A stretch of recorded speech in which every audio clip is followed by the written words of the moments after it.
Билим берүү министрлиги атайын мектептерге дин сабагын киргизүү боюнча программа иштеп чыкты. Светтик мектептерде дин сабагын окутуу туурабы же мунун кереги жок беле? Бүгүн биз мына ушул теманын алкагында ачык талкуулайбыз. Баягы дин десе эле биз баардыгыбыз эле бир ислам динин киргизип койгон деле туура эмес. Илимдин негизинде жөн эле ар бир диндин тарыхы, маданиятын эле окутуп атат.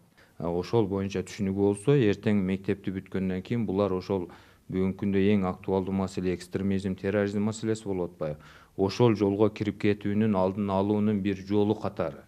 Биз андан чочулашыбыз керек. Себеби бул медреседе окулган дин эмес да. Бул светтик мектепке ылайыкталган.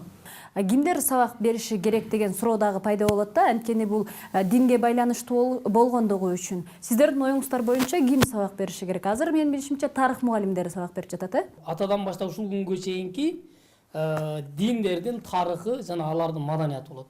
Демек ал тарых болгондон кийин аны тарыхчы мугалимдер окутушуна туура келет көбүрөөк. Дин тарыхы дегендеги тарых деген сөздү негиз алып тарыхчылар дебешибиз керек да. Анткени диндин өзүнүн теологиясы бар да. Теология факультеттери ошо ар бир диндин тарыхын жана теологиясын бирге окутат. Анан эми мына азыр айтып атабыз 36 саат экен жыл ичинде. 34 саат. 34 саатты окутуш үчүн ошол теология факультетин бүтүргөн адис барып туруп 34 саат менен иштейби? Жана ошого канча айлык алат деген суроо туулат да. Биз интервью алганда көп окуучулардан алдык. Алардын бирөөсүнүн сөзүн азыр сиздерге цитата катары окуп берейин. Мен мынтип айтат: "Мага бул сабак жакты, кызыктуу экен. Көп диндер тууралуу билдик. Көрсө буга чейин баардык диндер кошулуп келип ислам дини пайда болгон экен" деп жооп берди да. Баягы балага сразу бергенде эле ага мындай деп түшүндүрүш чындыгында өзү оор маселе. Анан бул баягы пилоттук негизде киргизилген үчүн ошол кемчиликтер эми күндөлүккө жазылса, балким өзгөртүүлөр киргизилип, дагы башкача болот. Андай ой калыптанбаш керек. Анткени бул жерде ар бир динди өткөндө өзүнүн гана термини, аны башка диндер менен аралаштырбай, салыштырбай, ар бир динди өзүнүн ичинде гана, өзүнүн агротунда гана айтыш керек. Жыйынтыкты ал өзү чыгарыш керек да. Жок, бирок кайсы бир негизде туура эле.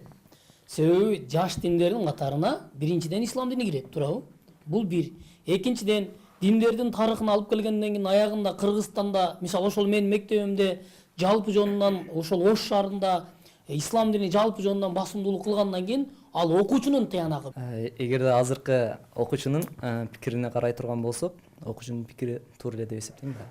Эгерде окуучу мусулман эмес, Торатты окуган үй бүлөнүн баласы болгондо, ал айтат эле: биринчи диндердин баардыгы келип туруп, ошо Муса түшүргөн динге келип такалат турбайбы деген ойду айтат эле. Бул жерде ошол калктын арасында наразычылыктар жаратылышы мүмкүн. Андан экинчиден ошол жаш баланын жаш кезинен эле эгерде ошентип мектепте ошентип окута турган болсо, анда баланын ою башка жака өзгөрүп кетиши мүмкүн да. Анда бул ойлоп табылган дин турбайбы, анда башка диндерден келип чыккан дин турбайбы деп. Тарыхый бир аспектиде, анан маданий аспектиде каралып атат да. Ал ишенимине башкасына мүмкүн болушунча мугалимдер кирбейт ага. Ошондуктан мен жогорку агайлардын сөзүнө кошулам. Мындан эч коркуунун дагы, андан качуунун дагы, аны тануунун да кереги жок. Балдарга маалымат бериш керек. Бул китепти мазмунун бир сыйра карап чыгып, азыркы талкуудан кийин бир гана тарыхы жөнүндө, маданият жөнүндө эле окутулат экенин көрдүм. Ошондуктан биз башка диндердин дагы тарыхын, пайда болушун билип коюшубуз керек, жана өзүбүздүн динибизди дагы билишибиз керек. Ар бир адамда кездешүүчү эки нерсе бар. Биринчиси ашказан, экинчиси башказан. Биз ашказанды 3 маал тамактандырабыз, же андан да көп. Ал эми башказанды анча-мынча учурларда тамактанбай калат, азык албай калат өзүнө. Ушул сабак мына ашказанга эмес, башказанга эң негизги азык катары берилген сабак деп ойлойм. Бул менин колумда турган дин маданиятынын тарыхы китеби бүгүнкү күндөгү жаштар арасында радикалдашуунун алдын алуунун бир кадамы деп айтсак болот. Ал эми буга чейин биз эстеп көрө турган болсок, мектептерге иман сабагы, адеп сабагы киргизилип келген. Негизги эле бир максат бул биздин келечектеги жаштарыбызды толеранттуу, ынтымактуу кылып тарбиялоо болуп эсептелинет. Андыктан мына ушул теманын көтөрүлүшүнүн өзү чоң жетишкендик десек болот, жана аны биз баарыбыз чогулуп ачык талкуулаганыбыз дагы бир жетишкендик. ушуну менен биздин ачык талкуубуз аягына чыкты. Кийинки берүүлөрдө амандашканча сак саламатта болуңуздар.